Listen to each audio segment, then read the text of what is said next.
Para la mayoría de nosotros comunicarnos nos resulta tan familiar como respirar.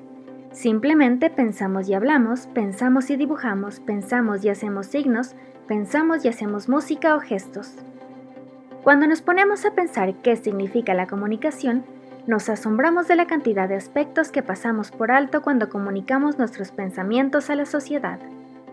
Comunicarse es transmitir un mensaje desde un emisor hasta un receptor mediante un código común para ambas partes y en un entorno en el que ambos se encuentran. En realidad, la comunicación es un proceso. El emisor elige a quién va a entregar el mensaje, luego piensa, imagina, decide y crea el mensaje que quiere comunicar. Después codifica el mensaje. Cuando decimos codifica, significa que le ponen un lenguaje escrito o hablado o mediante una pintura, una foto, un video. Luego elige la manera en que va a entregar el mensaje, es decir, escoge un canal. El canal puede igualmente tomar muchas formas. Puede ser una transmisión simple, hablada o escrita por una persona, pero hay muchas otras formas más tecnológicas, como la prensa, la radio, la televisión y las más actuales como el internet y las redes sociales. El siguiente paso no siempre se cumple, y es que el emisor debería determinar si ese receptor va a entender el mensaje.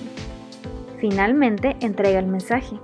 En la mayoría de las veces, el emisor espera una respuesta o una reacción de parte del receptor, pero esto no siempre es necesario. Existen muchos niveles de comunicación, desde la introvertida o intrapersonal, que es la comunicación con uno mismo, hasta la masiva, que es la comunicación hacia un público numeroso. Por tanto, el receptor puede ser un solo individuo, un grupo, una nación o el mundo entero. Por eso la comunicación exige un nivel de especialización según a quién se dirija. La comunicación no solo es verbal o escrita, también va de la mano de la comunicación no verbal.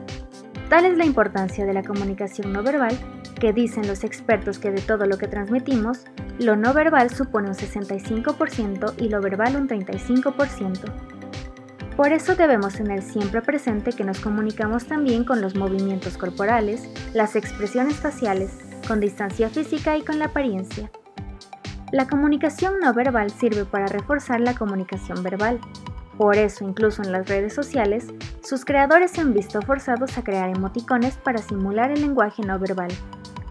Por otra parte, también hay que considerar que, de acuerdo con las situaciones y el entorno, es necesario utilizar una comunicación formal o una informal o casual. La comunicación formal tiene reglas y medios para comunicarse. Se utiliza en ciertos casos en que se requiere dejar constancia del mensaje. Por ejemplo, cuando una organización envía un mensaje a otra, o cuando dentro de la organización se deja un encargo de responsabilidad de una persona a otra, o una orden que debe ser cumplida por un subalterno. Los medios de comunicación formal pueden ser una carta, oficio o memorando enviado de manera física o electrónica. También un mensaje de texto enviado como parte de un correo electrónico o email.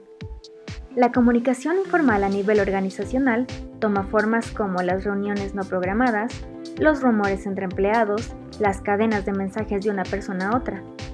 Hay que tomar en cuenta que hay diferencias entre la comunicación formal e informal.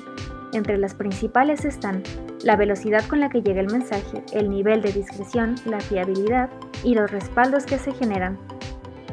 Por otra parte, en ocasiones se pueden dar situaciones de violencia entre las partes, como resultado de una mala comunicación. Por eso se creó una técnica que se denominó comunicación no violenta, que es un método para comunicarse de manera más eficaz y que sigue los siguientes pasos. Primero, hay que conocer cuáles son mis propias necesidades. En segundo lugar, trato de entender cuáles son las necesidades de la otra parte. Tercero, cuáles son las estrategias que considero necesarias para resolver mis necesidades. Cuarto, trato de entender cuáles son las estrategias de la otra parte para resolver sus propias necesidades. Quinto, observo si hay conflicto entre las estrategias. Para esto, desligo a las personas del conflicto. Sexto, trato de compadecerme con la otra parte utilizando la empatía, es decir, colocándose en la posición de la otra persona. Finalmente, trato de llegar a un acuerdo, buscando puntos de unión y resolviendo los aspectos que generan problemas. Para poder llegar a este nivel de comunicación es necesario dejar los juicios moralistas evitando culpar a la otra parte. También se debe evitar lenguaje que indique castigo si no se cumple o recompensa si se hace. Hay que evitar culpar de nuestras propias acciones a vagas fuerzas interpersonales como si mis amigos lo hacen, ¿por qué yo no? También es necesario erradicar las comparaciones. Pasando a otro tema, nuestra comunicación debe ser inclusiva. En otras palabras, no discriminar por género, raza, edad, condición social u otro aspecto. Peor con la finalidad de hacer sentir mal a otras personas. Cuidemos los siguientes errores de la comunicación. Oír pero no escuchar, estar pensando en otras cosas. Contestar antes de escuchar todo el mensaje.